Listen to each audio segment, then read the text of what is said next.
The Strange Case of Dr. Jekyll and Mr. Hyde by Robert Louis Stevenson. Part 8. Henry Jekyll's full statement of the case, continued. Some 2 months before the murder of Sir Danvers, I had been out for one of my adventures, had returned at a late hour, and woke the next day in bed with somewhat odd sensations. It was in vain I looked about me. In vain I saw the decent furniture and tall proportions of my room in the square. In vain that I recognized the pattern of the bed curtains and the design of the mahogany frame. Something still kept insisting that I was not where I was, that I had not wakened where I seemed to be, but in the little room in Soho, where I was accustomed to sleep in the body of Edward Hyde. I smiled to myself, and in my psychological way began lazily to inquire into the elements of this illusion, occasionally, even as I did so, dropping back into a comfortable morning doze. I was still so engaged when, in one of my more wakeful moments, my eyes fell upon my hand.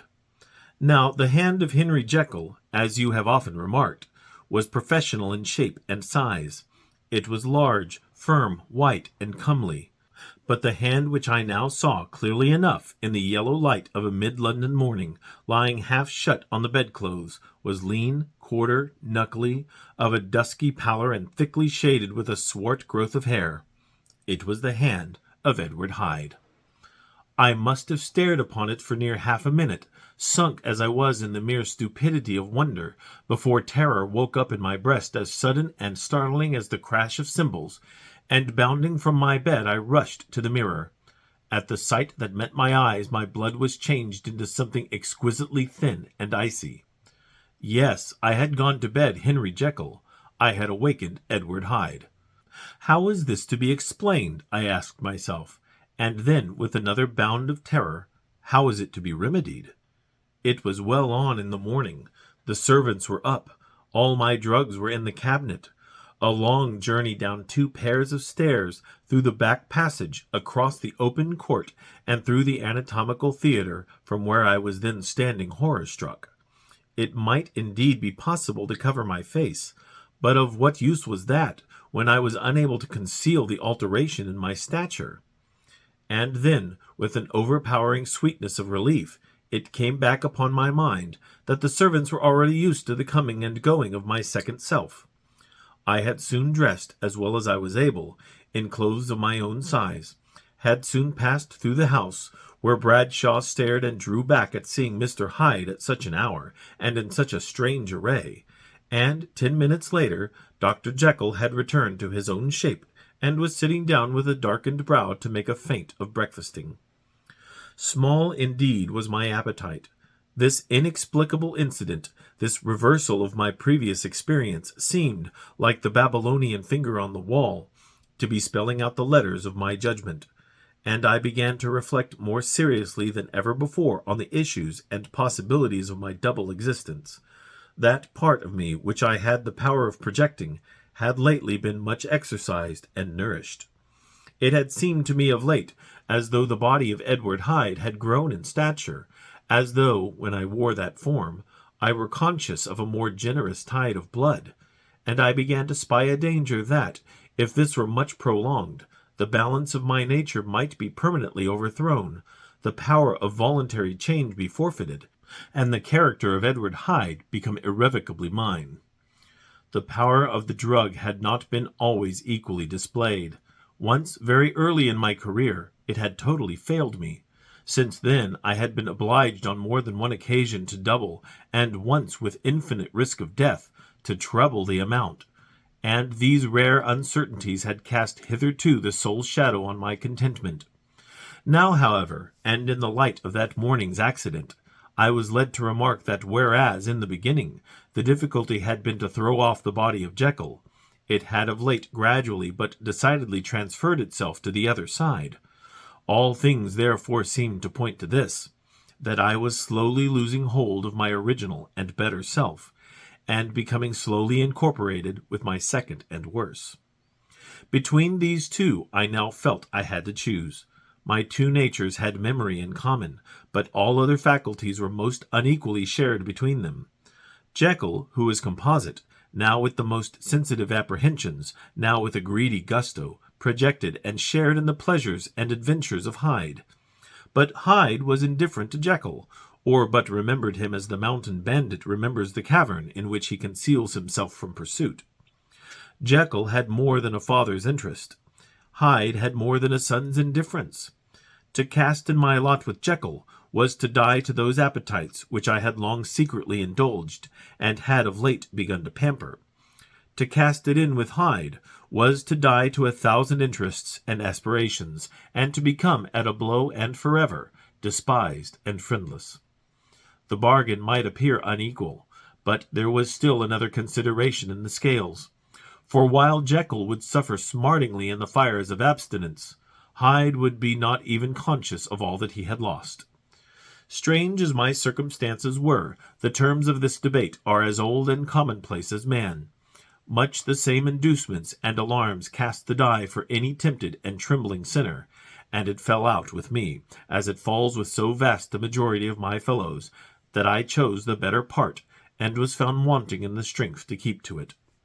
Yes, I preferred the elderly and discontented doctor, surrounded by friends and cherishing honest hopes, and bade a resolute farewell to the liberty, the comparative youth, the light step, leaping impulses, and secret pleasures that I had enjoyed in the disguise of Hyde. I made this choice perhaps with some unconscious reservation, for I neither gave up the house in Soho, nor destroyed the clothes of Edward Hyde, which still lay ready in my cabinet. For 2 months, however, I was true to my determination. For 2 months I led a life of such severity as I had never before attained to, and enjoyed the compensations of an approving conscience. But time began at last to obliterate the freshness of my alarm. The praises of conscience began to grow into a thing of course. I began to be tortured with throes and longings, as of Hyde struggling after freedom, and at last, in an hour of moral weakness, I once again compounded and swallowed the transforming draught. I do not suppose that, when a drunkard reasons with himself upon his vice, he is once out of 500 times affected by the dangers that he runs through his brutish physical insensibility. Neither had I, long as I had considered my position, made enough allowance for the complete moral insensibility and insensate readiness to evil, which were the leading characters of Edward Hyde.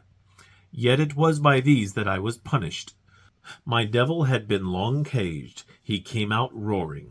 I was conscious, even when I took the draught, of a more unbridled, a more furious propensity to ill. It must have been this, I suppose, that stirred in my soul that tempest of impatience with which I listened to the civilities of my unhappy victim. I declare, at least, before God, no man morally sane could have been guilty of that crime upon so pitiful a provocation, and that I struck in no more reasonable spirit than that in which a sick child may break a plaything. But I had voluntarily stripped myself of all those balancing instincts by which even the worst of us continues to walk with some degree of steadiness among temptations, and in my case, to be tempted, however slightly, was to fall. Instantly the spirit of hell awoke in me and raged. With a transport of glee I mauled the unresisting body, tasting delight from every blow. And it was not till weariness had begun to succeed that I was suddenly, in the top fit of my delirium, struck through the heart by a cold thrill of terror. A mist dispersed. I saw my life to be forfeit, and fled from the scene of these excesses, at once glorying and trembling, my lust of evil gratified and stimulated, my love of life screwed to the topmost peg. I ran to the house in Soho, and, to make assurance doubly sure, destroyed my papers. Thence I set out through the lamplit streets in the same divided ecstasy of mind, gloating on my crime, light-headedly devising others in the future, and yet still hastening and still hearkening in my wake for the steps of the avenger. Hyde had a song upon his lips as he compounded the draught, and as he drank it, pledged the dead man. The pangs of transformation had not done tearing him before Henry Jekyll, with streaming tears of gratitude and remorse, had fallen upon his knees and lifted his clasped hands to God. The veil of self-indulgence was rent from head to foot. I saw my life as a whole. I followed it up from the days of childhood, when I had walked with my father's hand, and through the self-denying toils of my professional life to arrive again and again with the same sense of unreality at the damned horrors of the evening. I could have screamed aloud. I sought with tears and prayers to smother down the crowd of hideous images and sounds with which my memory swarmed against me, and still between the petitions the ugly face of my iniquity stared into my soul. As the acuteness of this remorse began to die away, it was succeeded by a sense of joy. The problem of my conduct was solved. Hyde was thenceforth impossible, whether I would or not. I was now confined to the better part of my existence. And oh, how I rejoiced to think of it! With what willing humility I embraced anew the restrictions of natural life! With what sincere renunciation I locked the door by which I had so often gone and come, and ground the key under my heel! The next day came the news that the murder had not been overlooked, that the guilt of Hyde was patent to the world, and that the victim was a man high in public estimation. It was not only a crime, it had been a tragic folly. I think I was glad to know it. I think I was glad to have my better impulses thus buttressed and guarded by the terrors of the scaffold. Jekyll was now my city of refuge. Let but Hyde peep out an instant, and the hands of all men would be raised to take and slay him. I resolved in my future conduct to redeem the past, and I can say with honesty that my resolve was fruitful of some good. You know yourself how earnestly, in the last months of the last year, I labored to relieve suffering. You know that much was done for others, and that the days passed quietly, almost happily for myself. Nor can I truly say that I wearied of this beneficent and innocent life. I think instead that I daily enjoyed it more completely, but I was still cursed with my duality of purpose, and as the first edge of my penitence wore off, the lower side of me, so long indulged, so recently chained down, began to growl for license. Not that I dreamed of resuscitating Hyde. The bare idea of that would startle me to frenzy. No, it was in my own person that I was once more tempted to trifle with my conscience, and it was as an ordinary secret sinner that I at last fell before the assaults of temptation. There comes an end to all things. The most capacious measure is filled at last, and this brief condescension to my evil finally destroyed the balance of my soul. And yet I was not alarmed. The fall seemed natural, like a return to the old days before I had made my discovery. It was a fine, clear January day, wet underfoot where the frost had melted, but cloudless overhead, and the Regent's Park was full of winter chirrupings and sweet with spring odors. I sat in the sun on a bench, the animal within me licking the chops of memory, the spiritual side a little drowsed, promising subsequent penitence, but not yet moved to begin. After all, I reflected, I was like my neighbors. And then I smiled, comparing myself with other men, comparing my active goodwill with the lazy cruelty of their neglect. And at the very moment of that vainglorious thought, a qualm came over me, a horrid nausea, and the most deadly shuddering. These passed away and left me faint, and then, as in its turn faintness subsided, I began to be aware of a change in the temper of my thoughts, a greater boldness, a contempt of danger, a solution of the bonds of obligation. I looked down. My clothes hung formlessly on my shrunken limbs. The hand that lay on my knee was corded and hairy. I was once more Edward Hyde. A moment before I had been safe of all men's respect, wealthy, beloved, the cloth laying for me in the dining room at home, and now I was the common quarry of mankind, hunted, houseless, a known murderer, thrall to the gallows. My reason wavered, but it did not fail me utterly. I have more than once observed that in my second character my faculties seemed sharpened to a point, and my spirits more tensely elastic. Thus it came about that, where Jekyll perhaps might have succumbed, Hyde rose to the importance of the moment. My drugs were in one of the presses of my cabinet. How was I to reach them? That was the problem that, crushing my temples in my hands, I set myself to solve. The laboratory door I had closed. If I sought to enter by the house, my own servants would consign me to the gallows. I saw that I must employ another hand, and thought of Lanyon. How was he to be reached? How persuaded? Supposing that I escaped capture in the streets, how was I to make my way into his presence? And how should I, an unknown and displeasing visitor, prevail on the famous physician to rifle the study of his colleague, Dr. Jekyll? Then I remembered that of my original character, one part remained to me. I could write my own hand, and once I had conceived that kindling spark, the way that I must follow became lighted up from end to end. Thereupon I arranged my clothes as best I could, and summoning a passing hansom, drove to a hotel in Portland Street, the name of which I chanced to remember. At my appearance, which was indeed comical enough, however tragic a fate these garments covered, the driver could not conceal his mirth.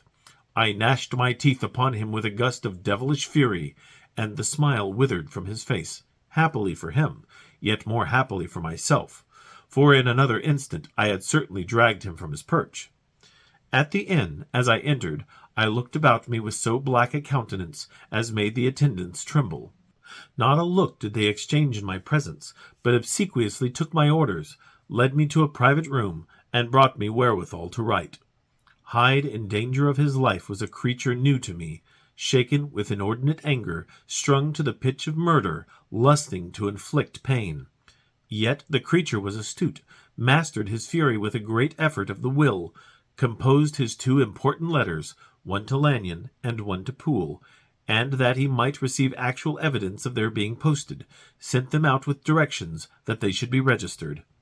Thenceforward he sat all day over the fire in the private room, gnawing his nails. There he dined, sitting alone with his fears, the waiter visibly quailing before his eye. And thence, when the night was fully come, he set forth in the corner of a closed cab, and was driven to and fro about the streets of the city. He, I say, I cannot say I. That child of hell had nothing human, nothing lived in him but fear and hatred, and when at last, thinking the driver had begun to grow suspicious, he discharged the cab and ventured on foot, attired in his misfitting clothes, an object marked out for observation, into the midst of the nocturnal passengers, these 2 base passions raged within him like a tempest. He walked fast, hunted by his fears, chattering to himself, skulking through the less frequented thoroughfares, counting the minutes that still divided him from midnight. Once a woman spoke to him, offering, I think, a box of lights. He smote her in the face, and she fled. When I came to myself at Lanyon's, the horror of my old friend perhaps affected me somewhat. I do not know. It was at least but a drop in the sea to the abhorrence with which I looked back upon these hours. A change had come over me. It was no longer the fear of the gallows. It was the horror of being Hyde that racked me. I received Lanyon's condemnation partly in a dream. It was partly in a dream that I came home to my own house and got into bed. I slept after the prostration of the day, with a stringent and profound slumber which not even the nightmares that wrung me could avail to break. I awoke in the morning shaken, weakened, but refreshed. I still hated and feared the thought of the brute that slept within me, and I had not of course forgotten the appalling dangers of the day before. But I was once more at home, in my own house, and close to my drugs, and gratitude for my escape shone so strong in my soul that it almost rivaled the brightness of hope. I was stepping leisurely across the court after breakfast, drinking the chill of the air with pleasure, when I was seized again with those indescribable sensations that heralded the change, and I had but the time to gain the shelter of my cabinet before I was once again raging and freezing with the passions of Hyde. It took on this occasion a double dose to recall me to myself.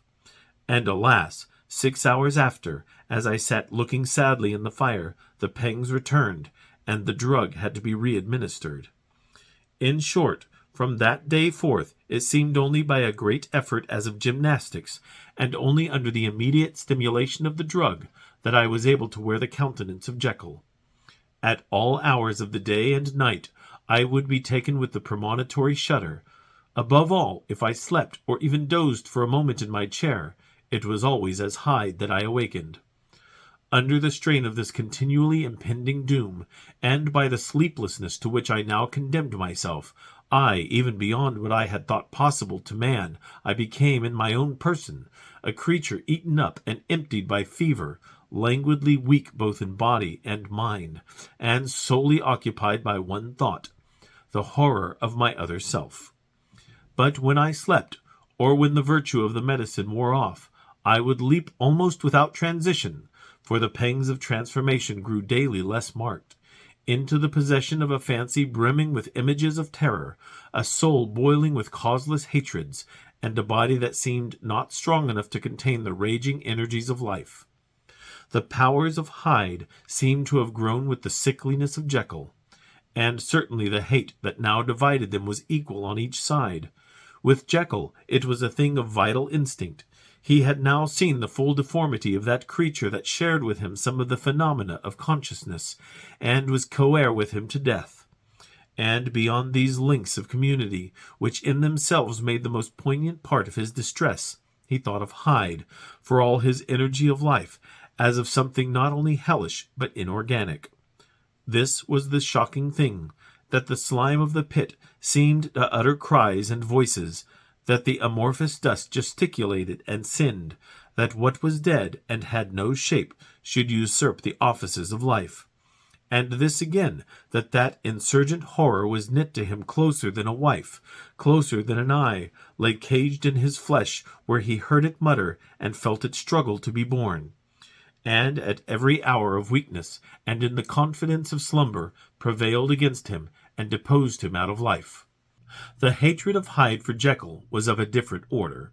His terror of the gallows drove him continually to commit temporary suicide, and return to his subordinate station of a part instead of a person. But he loathed the necessity, he loathed the despondency into which Jekyll was now fallen, and he resented the dislike with which he was himself regarded. Hence the ape-like tricks that he would play me, scrawling in my own hand blasphemies on the pages of my books, burning the letters, and destroying the portrait of my father. And indeed, had it not been for his fear of death, he would long ago have ruined himself in order to involve me in the ruin. But his love of me is wonderful. I go further. I, who sicken and freeze at the mere thought of him, when I recall the abjection and passion of this attachment, and when I know how he fears my power to cut him off by suicide, I find it in my heart to pity him. It is useless, and the time awfully fails me, to prolong this description. No one has ever suffered such torments, let that suffice, and yet even to these habit brought, no, not alleviation, but a certain callousness of soul, a certain acquiescence of despair, and my punishment might have gone on for years, but for the last calamity which has now fallen, and which has finally severed me from my own face and nature. My provision of the salt, which had never been renewed since the date of first experiment, began to run low. I sent out for a fresh supply and mixed the draught. The ebullition followed, and the first change of color, not the second. I drank it, and it was without efficiency. You will learn from Poole how I have had London ransacked. It was in vain, and I am now persuaded that my first supply was impure, and that it was that unknown impurity which lent efficacy to the draught. About a week has passed, and I am now finishing this statement under the influence of the last of the old powders. This, then, is the last time, short of a miracle, that Henry Jekyll can think his own thoughts or see his own face, now how sadly altered, in the glass. Nor must I delay too long to bring my writing to an end, for if my narrative has hitherto escaped destruction, it has been by a combination of great prudence and great good luck. Should the throes of change take me in the act of writing it, Hyde will tear it in pieces. But if some time shall have elapsed after I have laid it by, his wonderful selfishness and circumscription to the moment will probably save it once again from the action of his ape-like spite. And indeed the doom that is closing on us both has already changed and crushed him. Half an hour from now, when I shall again and forever re-endue that hated personality, I know how I shall sit shuddering and weeping in my chair, or continued, with the most strained and fear-struck ecstasy of listening, to pace up and down this room, my last earthly refuge, and give ear to every sound of menace. Will Hyde die upon the scaffold, or will he find courage to release himself at the last moment? God knows. I am careless. This is my true hour of death, and what is to follow concerns another than myself. Here then, as I lay down the pen and proceed to seal up my confession, I bring the life of that unhappy Henry Jekyll to an end.